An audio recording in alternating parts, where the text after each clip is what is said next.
Жарандарыңыз үчүн салынып жаткан ГИКтин үйлөрү боюнча суроолорум бар. Мамлекеттик ипотекалык компания деп аталгандан кийин эмне үчүн батирлердин квадрат метри $1000 $1200 чейин сатылып жатат? Эгерде батирлер 25 жылга 4%-дан 8%-га чейин бериле турган болсо, батирлердин квадрат метри $2000 ашып жатат.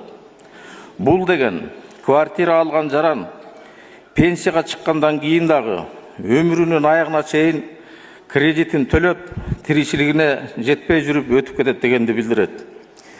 ГИКке берилген үйлөрдүн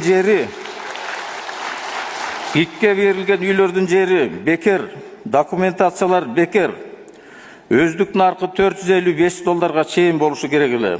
Сунушум: ГИКтин үйлөрү жарандарга квадрат метри $600 ашпашы керек деп сунуштайм.